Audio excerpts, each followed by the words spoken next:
Hi there. Welcome to the Isogo TV podcast from isogostrong.com. I am your host, Becky Hammond, and you and I gather here on this podcast to fixate on strength in our families and on our teams. Because when we start from assuming strength, we can make relationships easier. This is episode 113. In some way, your life today does not look like the life that you led just a few weeks ago. Let's call that pre-virus. I know mine doesn't. There's change and stress and this sense of crisis all around us in a new way that very few of us have ever experienced before. Work and family and shopping and getting together have been completely flipped, and we don't really know when it will all end or what it will even look like to come out of it all. We are now several episodes into a new podcast series here on Isogo TV about strengths in crisis. And I've heard from so many of you how this series is helping you as you learn from others' stories during this crazy time. So thanks for reaching out. We love that around here. And our guests love knowing that their stories and their experiences are making a difference. So thank you for that. And today we are going to keep it going. We're all equipped to get through this crisis in different ways, through the filter and power of our strengths. And we need each other to help see the way through, to share how we're doing well and how we're also struggling just like everyone else. As we talk about strengths in crisis, we are wrestling with questions like, what does it look like to know and really take advantage of the things that are strongest about you during a time of stress? How do you see those strengths helping you thrive? How do they also sometimes just make things worse? In today's episode, you are going to be hearing from a colleague and friend of mine, Amanda Flisher. This conversation runs the gamut. And if you are a working mom of a young family, this episode will speak especially loudly to you. She shares stories from the integration of her new tiny coworkers into her work from home life, to the importance of marriage communication, to the impact on leaders she works with, and her special area of expertise, permission. Amanda shares the reality of what this global crisis looks like inside a young family with two working parents who are stretching their strengths and offering each other extra levels of kindness to just make it through to the other end thriving. So let's dive in with Amanda Flisher. Well, hello there, Amanda. You guys, today I get the pleasure of chatting with and introducing to you one of my Mama Boss mastermind friends, a colleague, and I would say now has grown into a personal friend. Her name is Amanda Flisher. Welcome, Amanda. Hey, thank you, Becky. I'm so happy to finally do this with you. I know. It's only taken us like 113 episodes to figure out exactly what our groove is going to be as we chat. So I'm super excited, mostly just so people can get to hear from your perspective and your expertise. Amanda does work in self-leadership. She does work on permission. She is also a strengths guru and has been for longer than I have. And so I just love that people get to know you and get to share from your experience and your reflection on this crazy world that we're in right now. Yeah, a little bit of craziness. Well, let's just kind of dive right in and just give us an idea of who you are and whatever that means to you, what you do for work, what your family's like. And let's start kind of pre-coronavirus, like what did your life look like pre-coronavirus? And then if you want, you can just kind of move into what the impact has been on your day-to-day life. Sure. Awesome. Well, hello, everyone. So happy to finally be here. Yes, Becky and I are very good friends.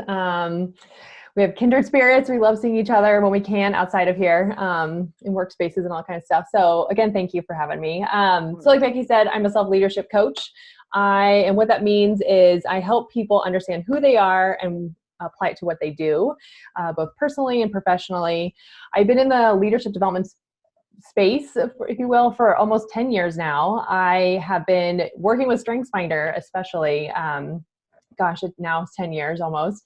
And my story with StrengthsFinder alone kind of wraps into my story, how I got into leadership development and coaching and all this kind of stuff. But so what I do, or what I, really what I do now is I run leadership development trainings and speaking gigs. And so I get hired a lot to do StrengthsFinder with groups or organizations. Right now I'm working with a lot of women leadership groups, and how do they use their strengths? How do they use it at home? How do they use it in their marriage? And just generally, how do they use it in their job as a leader? So back then, before pre-coronavirus, my job, like I said, was I was working with teams in person, speaking, doing a lot of coaching. So thankfully, coaching has not gone away. I've actually seen, moving into the coronavirus phase of all this, is that my coaching practice has actually kind of gone up a lot more. A lot of people are asking for more coaching. They want to know how to just kind of quiet their minds and work through what they're feeling and work through what's going on. So in my practice of self-leadership, I'm working a lot with the StrengthsFinder, and then also, like Becky said, permission, and just helping people kind of move through what that looks like for them. And permission meaning, what do they need to give themselves permission on? What's holding them back? What keeps them stuck? Moving them on to that next phase of what they're feeling. So pre-step was a lot of in-person. Yeah. In the midst of all this normal right now is a lot of Zoom calls, a lot of panels. Been sitting on a lot of panels this last couple of weeks, chiming in with some leaders. After this, I have no idea. I don't know what any of this is all going to. Background of me, personal stuff. I have 3 kiddos. So like I said, my 6-year-old son, and then I have a 5-year-old daughter. And then we just had our 2-year-old. My gosh, Becky, can you believe she's 2 already? No, I can't. She just had her birthday. No. So she turned 2 in the end of March, and it just goes by so fast. And so I would say, but we had a nanny that was here. My son was in school full time. My other daughter was in preschool full time, and we were able to do a lot of work. Now my husband's a teacher. He's a high school teacher, so he is home too. So we're just kind of navigating all this together. And so before looked normal. we had someone watching our 2-year-old, and now we can't. So it's a little messy, but today, as we're recording this, today is our kiddo's first day back, my husband's first day back, quote unquote, using online distance learning. So we're trying to navigate that today. So, trying to keep a challenge. 3 kids. Yes, and try to keep my business going. So now what, I know we're going to kind of get into it, but some of the tools that we've been trying to organize our lives is a big thing. So yeah, we're trying to navigate that. I feel like every day is a new thing for us. So yeah, I mean, you just described sounds like there's a lot of really great things maybe that are kind of coming out of this, but also just like kind of just a lot of stress too, of like, okay, now we're having to manage 5 different schedules 24 hours a day, whereas before we had these chunks of time where at least a couple schedules were managed in a separate facility, if you would. And so what does that feel like? Like, what does that additional stress feel like? What has that added to your life? Yeah, I would say the added stress, I would say for us, it's been kind of hard being, especially a coach and someone who does naturally work from home. Like, this is my home office. Not having children, like open my door every 5 seconds, was great before. And even, like I said, we had someone here at the house watching our 2-year-old, and, just missing her. We miss her dearly. She was such a part of our family. She still is, we do FaceTime with her as much as we can. And just having that extra help has been, you just kind of, you take that for granted, I think. And so we're just trying to acknowledge that, maybe these little things we had in our life before, that we took advantage of, we need to really appreciate. Not that we took advantage of her, but it was just like, gosh, she was such an amazing help to us. I think for me personally and my strengths, in the beginning of this, I was trying to be like, okay, how can I use this time as best as we can? At least we have a month. What are we going to do? How am I going to do my business? So there was a lot of stress in the beginning. And then now it's a different stress. It's just like, how do we not get bored? It's just like, it's a different stress, but I think managing 5 little schedules, if we can, is going to be, is pretty challenging. And especially with him, he's having to teach more online. He's having to be more present for the kids. So it's interesting. Right. A little harder So, trade-off there. Yeah. I mean, what you're describing, I feel like is yes. a lot of what it seems like there's some sort of progression of this cycle here, this crisis where at first it's like, there's a lot of funny memes and it's so funny. And oh my gosh, yeah, I have all these like people in my house and I'm going crazy. And now it feels like we're entering that phase of like, okay, wow, we kind of have to settle into this kind of for a longer term, maybe if that's another month or another couple months. Right. But it's a different stress that we're feeling. It's like, okay, did I really show up for my spouse today? Did he really show up for me? What did I do to, invest in my kids, help my kids, but yet how did I also have space to do the things that I'm meant to do, that I'm made to do, that I need to do. And so we're kind of moving into a different stress. So in that stress, or even in some of the benefits, what have been some of those key tools or perspectives that you've used to help kind of navigate for you guys? Like, what have you found that has worked for you? So, to be honest, like it's been so hard. So when we were told like lockdown city, like, my husband in the schools, everyone was told like, that's it. Don't do anything though. We don't have a plan. Like no one had a plan. Wow. So we kind of just been making this work as we go. We try to keep norms, but I'm sure like all of us, we've kind of slipped into sleeping in a little later, doing some other thing, doing these things. So, so what we found was, at school, my son had a chart that had, they call it, clip up or clip down chart. And so that actually for my kids has been really helpful. And so it's this little cute chart, and every parent should probably have one. It's really cute. But it starts the day of like ready to learn. And then from there, they can either move up the chart or they can go down the chart depending on, so it's really been, that's kind of kept our sanity to be like, hey, have we had good behavior today?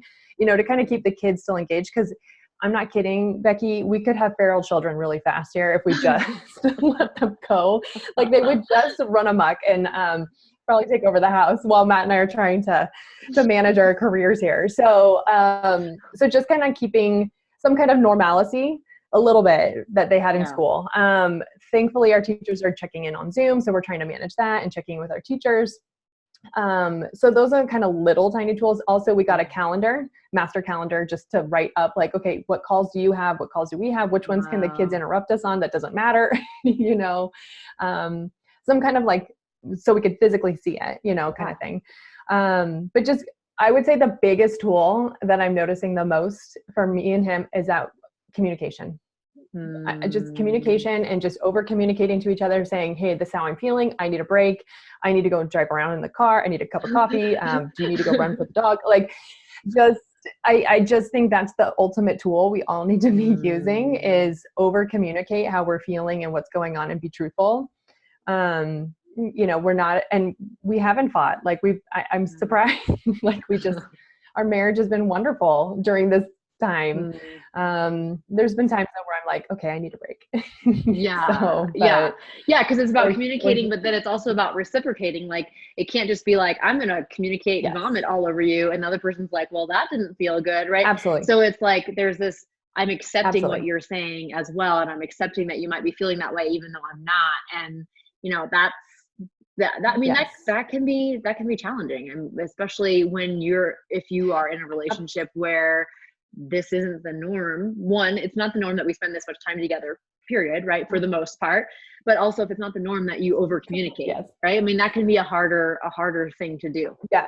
Great point. Like, yes, me and my husband have done a lot of work around the space of communication and then listening, what are they actually asking here? What is really happening? And maybe they're upset about something that has nothing to do with us, and like I know my husband was really frustrated the other day trying to record some calls or some videos for his students, and the kids kept interrupting. So I could hear it. I was like, oh, it's time to go take the kids. So, so he just looked at me and was like, I just need an hour. I really need an hour to just do my work and do stuff, and please take them out of the house. So it's just over communicating what we need, I think has been really helpful. And just really being honest, but also listening to what the other person's saying too. So I love how practical that is, because it's not like well, you have to do these 16 things, or you have to buy this certain like productivity calendar, or you have to like have this like certain way of doing things, right? It's like, no, let's just communicate, and that will be our number one tool, right? I mean, that's pretty powerful that we have that we all have that within our grasp. We could do it. We can do it if we try. We could do it. And communication is not in any one of our top 10. Like, it's just not. So it's, it's not one of our norms. And my husband is all strategic based strengths. Like, he's just all in his head all the time. So that's why sometimes we don't communicate, because he's just living in here. Yeah. And it gets really painful for me, because I'm like, what's happening in there? So we've learned how to communicate that through. So of anything, I would just say through this is just learning the tool of communication and what works best for couples and marriages and families and kids, and even kids. Like, I was talking to someone today, and they were saying they just let their kiddo cry and just say, we know this is hard, and we get it, and can we just tell me what's going on? And just, they miss their friends, so it's just communicating even with our kiddos and letting them ask you questions. And, I think that's what's kept us all together. And, we don't let the kids watch the news. I mean, it's, but I mean, because that's just kind of really actually good for adults. It's pretty terrible right now. No, and that's another whole thing. Yeah, like, if there's anything, like, the off button on my remote has been a wonderful tool. Like, let's go with that. I will get sucked in. Yeah, like, I get sucked in. I'm like, oh gosh, where are we at today? So I totally, I don't know. So I think those, like, just my biggest thing for all my clients and for anyone is just make it as simple. There's nothing, like you just said, like, don't go buy all the big things. Don't go do all this stuff and buy all the workbooks for the kids. Like, just as simple as you can. We're never going to get a time like this ever again, to be more down to earth and more like, think about what matters most, and just streamline it. Just what works best for your family. Don't overdo it. Because I am a perfectionist. Recovering perfectionist, where I would go into like, well, how do we do all the things every day, and how do I so it's a lot of letting go. So that is a lot of letting go. So, well, you mentioned that you understand, yourself through the lens of your strengths. You also know your husband through the lens of his strengths, and you kind of mentioned that those are some of the language that you use as you're communicating as well. So let's talk a little bit about that role of your strengths as you navigate this challenge. So first of all, why don't you tell us your top 5 strengths, and then maybe give us an example of how understanding your strengths in this time in particular has been helpful to navigate the last few weeks. Sure. Yeah. So my top 5 are harmony, focus, consistency, futuristic, and includer. So, I know myself really well. Like I said, I've been doing this 10 years, and there's always aha moments. My gosh, Becky's taught me some. Our really good friends have taught me some. Like, I think I even had an aha moment, like, as of 2 weeks ago, about consistency. And I was like, oh, that's why I follow the rules. Okay. So it's, like, literally, there's just always, I think our strengths, when we go into them, we're always learning more. And my gosh, a pandemic is going to teach you a lot more about your strengths than you want to know. Originally, my strengths were always, what makes them really great is I have that futuristic focus. And so I may have been doomsday prepping a little bit ahead of time because I saw it coming. I kind of have that futuristic part of me that's like, oh, I think this Costco's going to run out of toilet paper. No, I didn't think that at all. I had no idea about that one. But I did think, like, gosh, if this is the way it's going, I probably should get some food and some normal everyday things. So my futuristic does keep me ahead of the game. However, where it gets me stuck is that I get too far ahead. And so those first weeks out of lockdown made me go into a space of, what can I do? How can I be more of service of people? What's available? So opportunities just decided to show themselves in 1,000 different ways. And I couldn't grasp them all at once. So my focus then went straight into, how do I focus on all of these? Wow. So I got really overwhelmed. I think with the rest of the country, we all became in a state of shock that first week. I went into fix-it mode with those. And then, of course, my includer was like, how can I include as many humans as I can? How many Zoom calls can I have with people? How can I wrap my arms virtually around people? So I created some groups. I created some things. I had no plans. I just was like, everyone come to the Zoom call, so it kind of got ahead of me a little bit. So my strengths just kind of went into that barrier space or that overuse space really fast. And then I would say, and then I hit a wall. my strengths really just hit a wall. I would say week 4 last week. I was like, I'm done planning. I don't know where I'm going with all this. I don't know what's happening. I don't know how long this is going to be for. But then, I had some, with that harmony one of me, it just reminded me, and includer, that just show up for people. Yeah. Like, I think that's my biggest thing is that I'm good at is showing up for people and listening. So just knowing my strengths and how they show up. And so just showing up for people has worked out, because now I'm on like a bunch of different podcasts this weekend, next couple of weeks. And like I said, a bunch of panels that I'm going to be doing, and people are like, oh my gosh, yes, please come talk about strengths, come to do this thing. We totally need you right now. So I think my strengths have helped, especially consistency, in the fact that consistency gets hurt a lot though right now, because I need consistency and I need focus. Like those are my 2 big ones too, that if I don't have something to focus on and I don't have consistency to get me there, I'm kind of a hot mess. So trying to create some consistency for people, for myself, for my family, is my next kind of goal these next few weeks, is like, how do we just create consistency? Because for many people actually probably go back to work and sit in a cube or their desk or their office or go back. My family will not be going back. This is our long haul, because I have little kids and a teacher husband. I work from home. We're not getting through this thing until probably August. So this is I'm trying to really focus that this is our new norm for a while. Because summertime, we're always home. So, but now we're going to be, so it's just a lot of those little things where my brain's just trying to navigate that with futuristic, to kind of think through, okay, how do we do this? So yeah, so I don't know if that answers, but yeah, no, that totally does. I'm thinking about, what is it that your futuristic is looking forward to, or what that your focus is kind of trying to narrow in on. When you think about your strengths and kind of how you've seen them play out, how do you feel like you've leveraged one or more of your strengths to help you thrive, or to help you overcome fear, or to help you, visualize hope? And, maybe that looked different 3 weeks ago versus today. What would you say in response to that? Yeah, I would definitely say futuristic has been a blessing. I think it just keeps me incredibly optimistic. Don't get me wrong, there are days that I'm like, oh my gosh, what is going to happen? But my futuristic, I think, keeps me in those 2 spaces, right, of the growth mindset versus the fixed mindset. And I think futuristic definitely keeps me out of the fixed mindset and pushes me far into, an open-minded, what's possible. And so it just really helps me to see down the line a little bit, to see what I can do, or okay, now that we know that we're all going to be doing this for a while, how can I show up the best way online with Zoom calls, be ahead of the game? Because as you and me have worked together for many years, this is our space of being online. Yeah. So helping people who don't do this normally navigate this whole thing. So I would say futuristic has kept me pretty grounded, while also pushing me up to the air of like, oh, here's all these amazing ideas, but also just like, no, these ideas are great and you need to go in that direction. So yeah. Well, okay. So talk to me a little bit about futuristic. Okay. Yeah. So you have this superpower that you're kind of like painting pictures of what could be. What do you see? Like, what do you feel like could be? What do you think is kind of coming out of this pivot of humanity that we're having right now? Like what picture do you see when you see what's ideal coming out of this? I think technology is going to be a very big, working from home technology, connecting online is going to get a lot bigger. I just have a feeling we're going to figure this out, and we're going to let people start to navigate their lives a lot better by using these tools.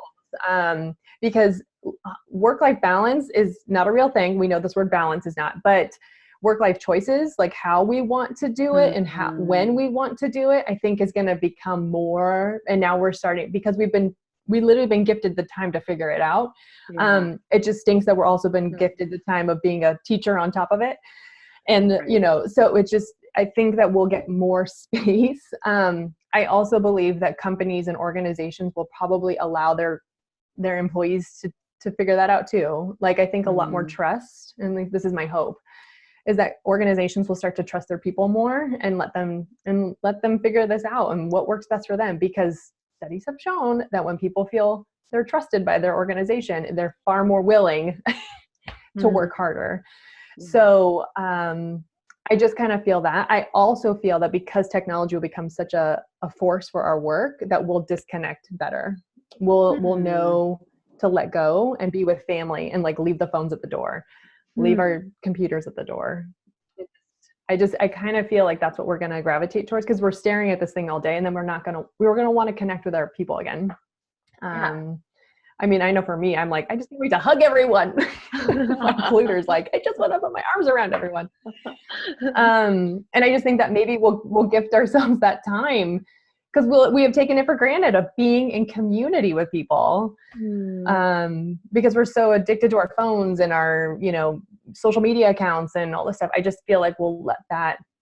I've kind of noticed that a lot of people are starting to not be in their social media as often, because they're like, I just want to connect with my family.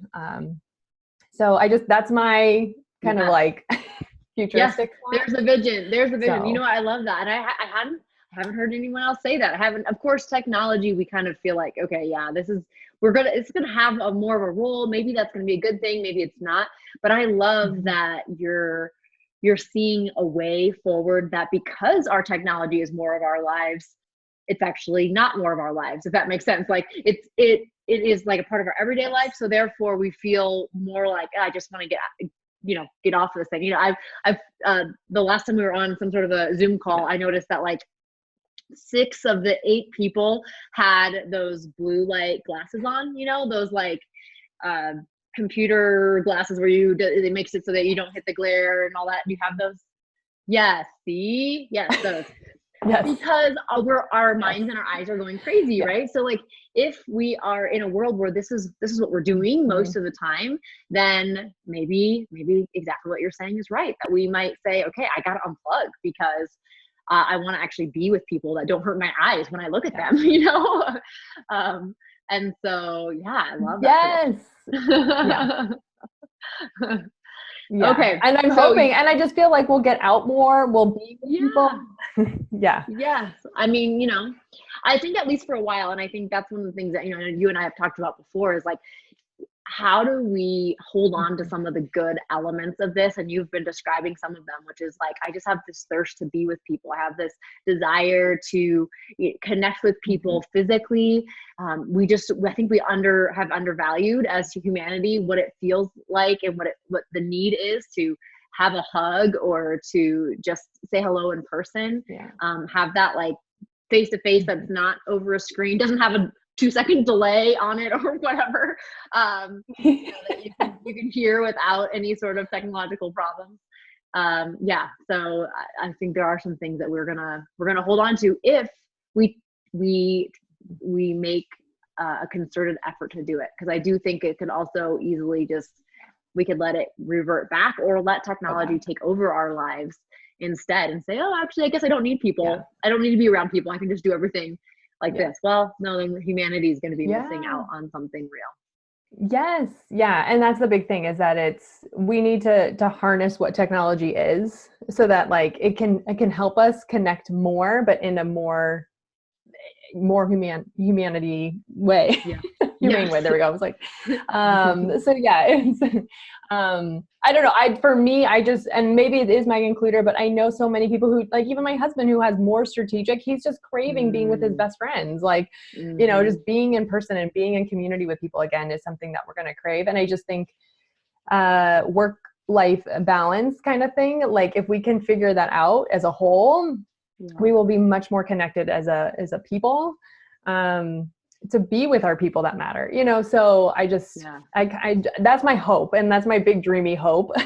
So yes, we'll see. That's why we need people like you with your brilliant futuristic talent, just painting that picture for us out there. We talked about kind of like your strengths and kind of what the things that have given you hope. Have you experienced in the last few weeks or so an instance where maybe one of your strengths has hindered you in some way, where it's a strength, it's a talent, but it's kind of gotten your way, maybe one way or another? And then if you have, we would love for you to share that story with us. And then maybe even kind of, what do you want to do, or have you done already, to kind of help change the way that talent theme is operating right now? for me, like if I get a futuristic is so dreamy, right? Like it just takes me to these far off places. And so, but focus gets really wants to know how to do it really quick. Like, what are the goals? What are we doing? What are we after? How do we do it? How do we reach that thing? And so it gets really stuck because it creates like 85 different goals to get there. And then my brain's like overwhelmed. I created this master checklist sheet I wanted to do for all of April. And I looked at it and was like, well, that was really special. Why did I do that? So, because now I'm overwhelmed. So focus is this beautiful thing that keeps me really tunnel visioned. And when it's on, and I can get through so much stuff and I can really jam out stuff. But being at home with my 3 kids who need me a lot, my husband who comes in the office because he doesn't realize I'm on a call or I'm working, focus gets like taken off real fast. And then for those that have focus, they'll know that like your brain just really like sucks in. And then once it gets sidetracked, it's like, oh, I can't get back in. Like it just takes a lot Where's out my of you. tunnel? I lost my tunnel. Yeah, where'd the tunnel go? Right. And so like if you have like a concerted, like I've got 2 hours, I got to get these things done in 2 hours, you'll get it done. So I would say though, right now, what the hard part for my focus is just finding the motivation to get there though. Overall, right? Like overall, there's just been a kind of a loss of motivation, I think, on a whole. I listened to Brene Brown talking the other day about, she had a podcast about, she was talking to David Kessler about grief and all this stuff and how adrenaline, and I think we've all felt it, that like we, as Americans, we just have this really big adrenaline push. And I have felt it with our clients, or my clients, and with anyone really, is that we all were like adrenaline at first, like, okay, how do we fix this? How do we get through this next month? How are we gonna do this? And then we all just kind of progressively hit a wall week 3, week 4 and crash. Right. And I think that's how all of Americans are feeling. And all of us are kind of dealing like, oh my gosh, we don't know how to do anything other than be on adrenaline rush all the time as Americans. So just learning how to slow that down. And then how do you find the motivation again through your strengths, through what you're doing, finding out what's important to you. So that's been my challenge the last few weeks, is like, what actually does matter? What is my motivation? How do I get focused back on track when really nothing matters right now, other than just keeping everyone safe and healthy. And that's the number one goal, right? Yeah. So it's been a little bit of this like windy road, I would say, the last few weeks for me with focus, which has been like, I'm all in with the checklist. And then it's like, oh, but who cares? So, so it's just navigating that stuff. But focus has been, when I get excited, like coming onto a podcast with my friend, then it's like super easy to be like, these next 3 hours are going to be. So I don't know. So for anyone who is challenged by the motivation piece of all this, and that like, it just kind of feels like you're slugging through, you're not alone. I feel like all the strengths have been hit all the strengths the last few weeks for everybody. Finding that, especially if you're out of a job, or your job's on hold, like my brother, his job's on hold. He's just been furloughed, so it's, or like my sister, she ended up having to revamp her job like overnight and having to fix everything for their job. So it's just, and she works in the restaurant industry. So that's why it's just became like their restaurant was a full-blown 5-course meal kind of thing. And then now they're like a takeout place. She's like, we don't do this. So, so it's just, I think everybody and everyone's strengths are having to be rewired and reworked. And so I'm not any different. My focus has had to be rewired and reworked the last few weeks. So I love that. Rewired and reworked. I think that's I think the challenge for all of us. Before we kind of wrap up, I want to pick your brain about permission a little bit, because I know that's kind of your world of expertise. Oh, okay. That's one of the things that you're my favorite about. Thing. Yeah. So talk to us a little bit about where you have seen this need. Like first of all, what does it mean? And then where have you seen this need in the last few weeks, and maybe how is that evolving over until right now and into the next few weeks? Yeah. So through my work, I interview a lot of people, and interviewing meaning I listen to their stories. As a coach, you sit with people's stories, right? So they tell you what's going on. They tell you how they got there. I work with many clients for many years, or I've worked with them a few times over the last few years or whatever. So, but any point of it, I've heard thousands of stories at this point. especially going to trainings, as you know, Becky, like we go into trainings, we just hear their stories like quick kind of stuff. But the one thing that I notice most about people is that when they give themselves permission to do the thing they've been craving or wanting or asking for, they're able to do it. But the problem is that a lot of people wait for permission. And what that means is that they're looking for someone else. They're looking for someone else to give them the answer, which they know is already inside of them. They already know what they want. They already know what they need to do. They just don't know how to give themselves that permission to go, A, look at it, and B, go after it. So, and I kid you not, any kind of podcast I listen to, any kind of celebrity I hear do a talk, or any type of person that does anything, they're always like, well, when I grant myself permission, and it's like, how is anyone not hearing this? So I've just kind of heard through and witnessed through people's stories is that when people finally decide to give themselves permission, that's when they get to be courageous about their lives. That's when they step into their big thing, or really to start their personal and professional self-discovery journey, right? Especially anyone who signs on for it with me, that's a big permission slip they're writing for themselves to really look at their life, to get their life looked at by me, and then to really share some deep stuff that's happening so that we can move them forward, right? So permission is it's this place that's like slightly in between you living in a comfortable space and going to courage, right? So, right, we could stay here safe and comfy, or we could really start doing some big courageous stuff with our lives. So, and big courageous stuff doesn't have to be anything other than I choose me. Like I choose me, I choose my life, I choose, personal story on that one. Last year, I finally decided to take myself serious and lose the baby weight after 3 kiddos. I was just tired of holding it. I was like, well, what am I holding this for? I can't fit it in my clothes. So, but I had to do it. My husband had been saying, go do it, go do this, anyone. But I finally had to do it for myself. And so I did it. And I was like, okay. And I had to take myself serious because I gave myself that permission to do it. So, and then I was so proud of myself. I actually did it. And I was like, wow, I don't need these clothes anymore. I've been holding on to for 8 years. So, it's like I get some new ones, so just permission is this thing. And so when it comes to strengths, it's permission, even understand your strengths. I sit in front of so many people who refuse to look at their own strengths. They want to tell me, and Becky knows this, we all know this in the strengths world, people will fight us tooth and nail to say, well, what about weakness? What about this? What about I have to work on these things? And you're like, no, let's just give yourself permission to work on these 5 things. Just stay here, right? Or let's just even look at them. But what I've noticed is that you can't get permission from anyone else other than yourself, bottom line. Like you just can't.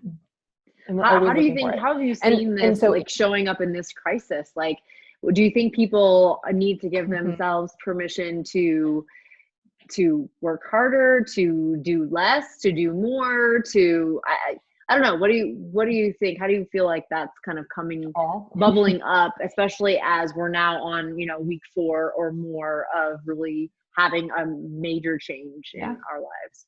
Yeah. It's all things, Becky. It just depends. Each person has their own journey in this whole thing. And some people want to work harder during this thing. Some people want to slow down. I've heard a lot from women leaders that run big departments or companies that their biggest concern is, I just want to be not emotional, but just I want to tap into that emotional side with everybody and ask the hard questions of my people. But they don't want to do that. Sometimes they're a little scared to go down that direction of asking and checking in with their people. Cause they're, old school thoughts of like, don't ask people how they're feeling, so, but that's what they know best. And that's what they want to do. And they just want to check in with their people. And not that men aren't doing it. It's just, that's who I've been working with the last few weeks. So it just runs its gamut of what permission looks like for people. But the biggest thing I would say is just giving yourself permission to slow down. I just think as a country, we've just been on adrenaline rush for the last 300 years. So for example. For example, since we started this thing. So I think we just have been given this time to be like, what matters most, and permission to really find out what matters to each of us. What do we want most? And like you and I were talking about in our little group this week, which was, what's our one thing we want to take away from this? Right.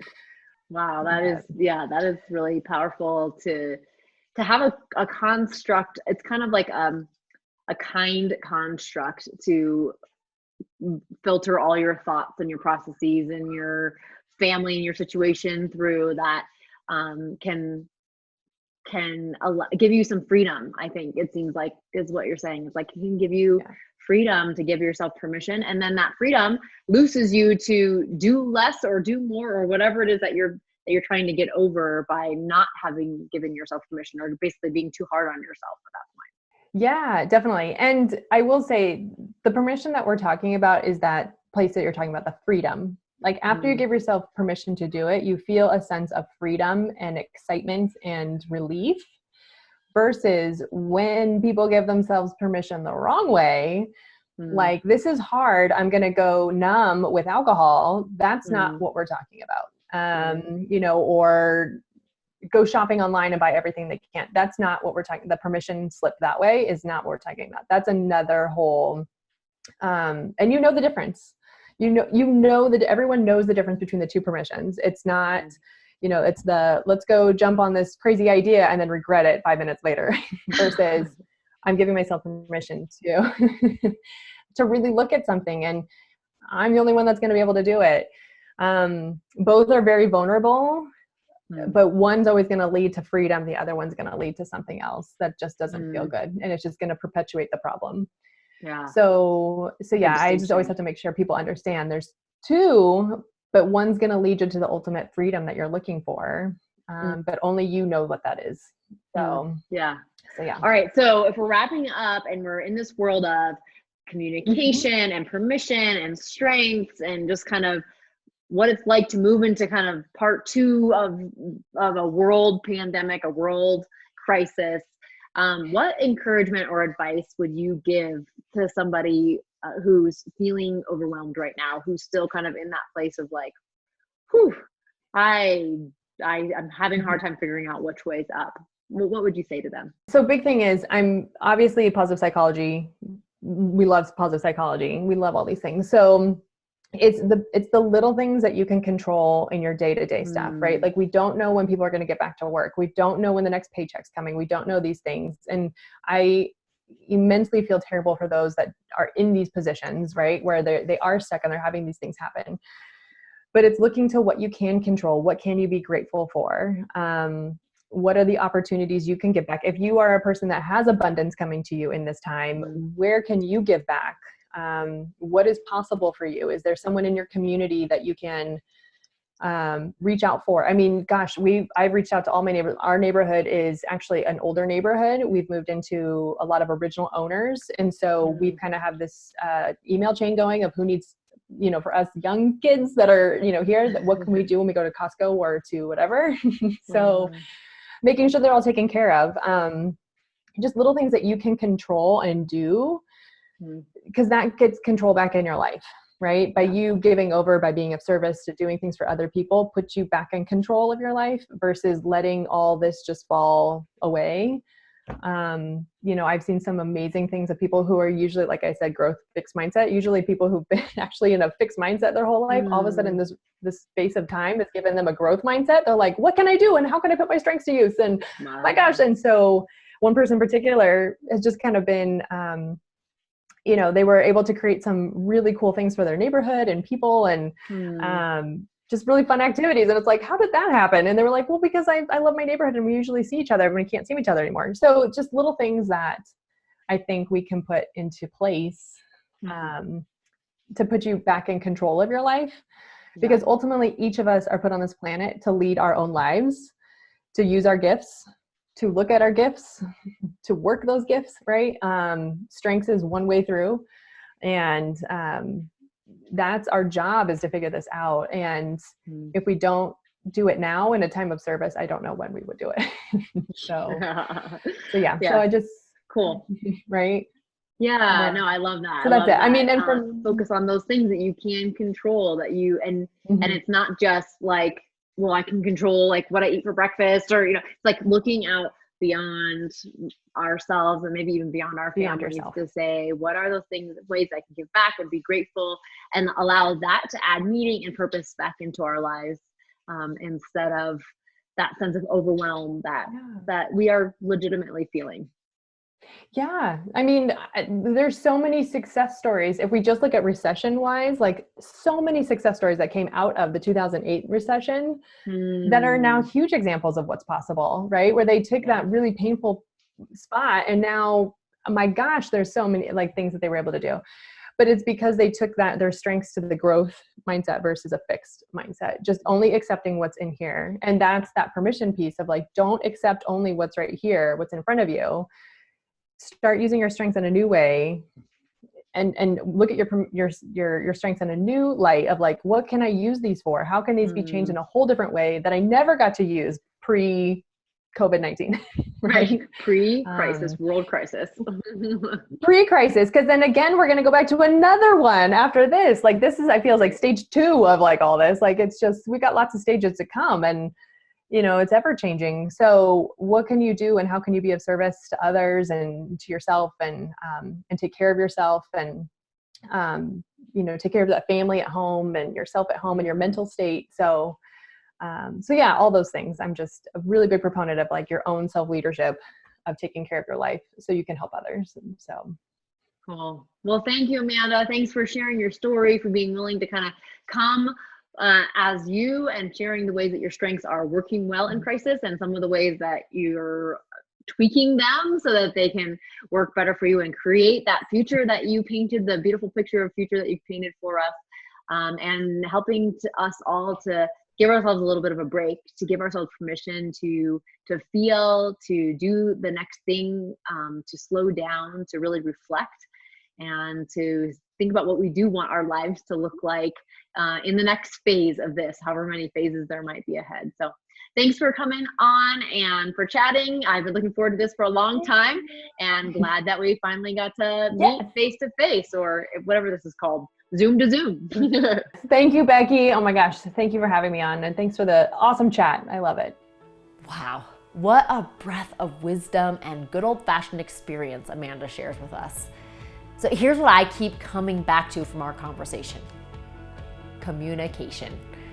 I love the simplicity yet power in bringing extra attention and respect to the way that we communicate to each other, with each other, in this time of stress and in this unknown, especially as it relates to those people we love the most, like our kids and spouses, who we also happen to be stuck with most of the time right now as well.